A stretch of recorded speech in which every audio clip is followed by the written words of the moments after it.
এখন ছোটাছুটি শুরু হয়ে গেছে কি করে নিজেদের বাঁচানো যায়। গতকালকে হয়েছে কি, সেনাপ্রধানের কাছে হাসনাত আব্দুল্লাহ গিয়েছিলেন দরবার করতে। তার দরবার ছিল যে শেখ হাসিনাকে দেশে ফিরতে দেওয়া যাবে না। তাই তার কথাবার্তা পুরো মন দিয়ে শোনেন সেনাপ্রধান। এটা আপনাদের দেশের খবর নয়, এটা আমাদের দেশের খবর। কথাবার্তা শোনার পর হাসনাত আব্দুল্লাহকে সেনাপ্রধান বলেন, তোমরা অনেক করেছো, তোমাদের যা বয়স তার থেকে বেশি আমার ক্যারিয়ার, 40 বছরের ক্যারিয়ার। তোমরা যা করেছো তাতে দেশের গণতন্ত্র বিপন্ন, সার্বভৌমত্বে আঘাত পড়তে শুরু করেছে।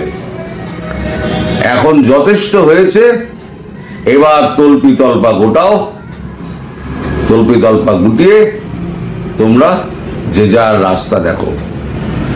এখানে কিন্তু কোনো ইফ নেই, কোনো বাট নেই, একদম full stop. Enough is enough. এই কথা শোনার পর হাসনাতের মুখ খুব ছোট হয়ে যায়। হাসনাত তখন বলেন, তাহলে অ্যাটলিস্ট আমাদের তো সেফ প্যাসেজ একটা দেওয়ার ব্যবস্থা করবেন, যাতে আমরা দেশের বাইরে যেতে পারি। সেনাপ্রধান বলেছেন যে সেফ প্যাসেজ পাওয়ার মতো কোনো জায়গা তোমরা রেখেছো? তোমরা পৃথিবীর হেন দেশ নেই যে দেশকে তোমরা খেপিয়ে তুলেছো, এবং সর্বত্র বাংলাদেশের যে সামগ্রিক চিত্রটা, নোংরা চিত্রটা তোমরা তুলে ধরেছো। কোন দেশে গিয়ে তোমরা শান্তি পাবে আর কে তোমাদের জায়গা দেবে? সুতরাং সেফ এক্সিটের কথা ভুলে যাও। এবার কে কিভাবে নিজেদের রক্ষা করবে সেটা এখন চিন্তা করো। খুব সময় বেশি দেরি নেই তোমাদের। আমি যেদিন ক্ষমতা হাতে নেব সেদিন কিন্তু তোমাদের দুর্দিন এগিয়ে আসবে, এটা আমি তোমাকে আজকে বলে দিলাম। এবার কথা শেষ হয়েছে, তুমি এবার আসতে পারো। কালকে এই ঘটনা হয়ে যাওয়ার পর হাসনাত আব্দুল্লাহ একটা লম্বা পোস্ট লিখেছেন। সেই পোস্টে তিনি একেবারে অনেক কিছু বলেছেন। তা আমি সেটা পেয়েছি, পোস্টটা এটা বাংলাদেশ থেকে আমাকে একজন ফরওয়ার্ড করে দিয়েছে। আচ্ছা, হাসনাত আব্দুল্লাহ লিখেছে, 11ই মার্চ, সময় 2:30।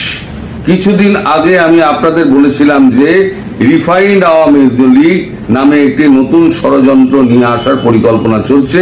এই পরিকল্পনা পুরোপুরি ভারতের।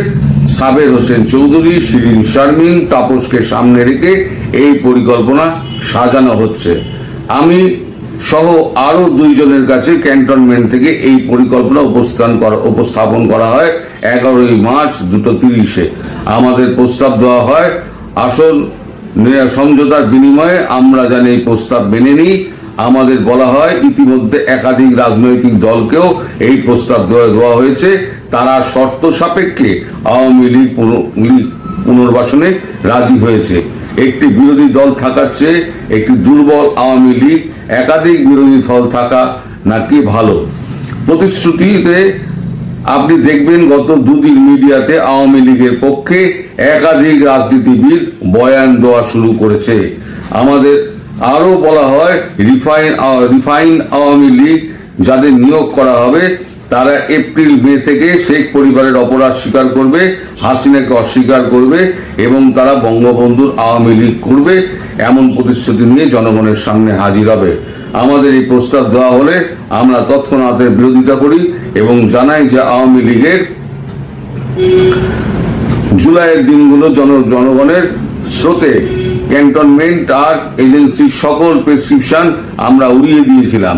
আজ আবারও যদি আপনাদের সমর্থন পাই, রাজপথে আপনাদের পাশে পাই, তবে আবারও এই আওয়ামী লীগ পুনর্বাসনের ভারতীয় ষড়যন্ত্র আমরা উড়িয়ে দিতে পারবো। অর্থাৎ এখানে লেখা হচ্ছে, জুলাইয়ের দিনগুলিতে জনগণের স্রোতে ক্যান্টনমেন্ট এবং এজেন্সি সহ প্রেসক্রিপশন আমরা উড়িয়ে দিয়েছিলাম। আবারও যদি আপনাদের সমর্থন পায়, যদি আছে, যদি, কারণ জানে যেখানে যদি বলতে হবে, কারণ আগের অবস্থা এখন আর নেই।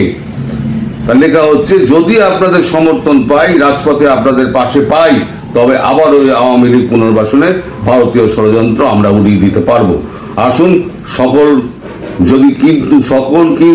কিন্তু পাশে রেখে আওয়ামী লীগের বিরুদ্ধে আমরা ঐক্যবদ্ধ হই।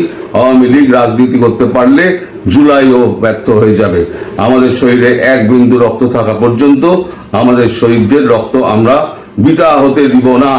5 আগস্টের পরে বাংলাদেশের আওয়ামী লীগের কামব্যাকের কোনো সুযোগ নাই, বরং আওয়ামী লীগকে অবশ্যই নিষিদ্ধ করতে হবে। আবার এখানে জুড়ে দেওয়া হয়েছে, ডক্টর ইউনূস, আওয়ামী লীগ 5ই আগস্টে নিষিদ্ধ হয়ে গেছে। উত্তরপাড়া মানে হচ্ছে আমেরিকা ও ভারতের প্রেসক্রিপশনে আওয়ামী লীগের চ্যাপ্টার ওপেন করার চেষ্টা করে লাভ নেই। মানে ধাতাটি খাওয়ার পর তখন এসে 11 তারিখ যে অফারটা দেওয়া হয়েছিল, সেই অফারটার কথা এবার পাবলিকলি স্বীকার করে দিল যে বাকি রাজনৈতিক দলগুলো আওয়ামী লীগের ব্যাপারে সহমত পোষণ করেছে। তারা বলেছে আওয়ামী লীগ যদি এসে নির্বাচনে অংশ নেয় তাহলে পরে আমাদের কোনো আপত্তি নেই, শুধু আপত্তি হচ্ছে এই লেজ মোটাদের। আর এদের সুশ্রী দিচ্ছে কি জানেন তো? এদের সুশ্রী দিচ্ছে হচ্ছে আমাদের ফ্রান্স থেকে যিনি বসে আছেন, তিনি এদের সুশ্রী দিচ্ছেন। তিনিও আবার একটি বক্তব্য ছেড়েছেন। তিনি লিখেছেন, আমি তো নাম নিই না, এদের নাম নেওয়ার তো অনুচিত। তো তিনি লিখেছেন, বিপ্লবের সাথে বিশ্বাসঘাতকতাকারী র এর এজেন্ট ওয়াকারুজ্জামানকে সেনাপদ থেকে অপসারণ করুন। আজ 21শে মার্চ শুক্রবার সবাই জুমার নামাজ পড়তে চলে আসুন জাতীয় মসজিদ বায়তুল মোকাররমে। এখানে জড়ো হয়ে সম্মিলিতভাবে পরবর্তী সিদ্ধান্ত গ্রহণ করে তা দেশবাসীকে জানিয়ে দিন। গণ অভ্যুত্থানের চূড়ান্ত পর্বে গত বছরের 5 আগস্ট জেনারেল ওয়াকারের ডাকে ক্যান্টনমেন্টে হাজির হওয়াটাই ছিল সেই মুহূর্তের সব থেকে বড় রাজনৈতিক ভুল।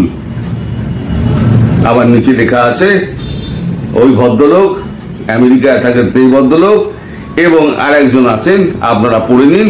আমি কারোর নামগুলো আমি করি না।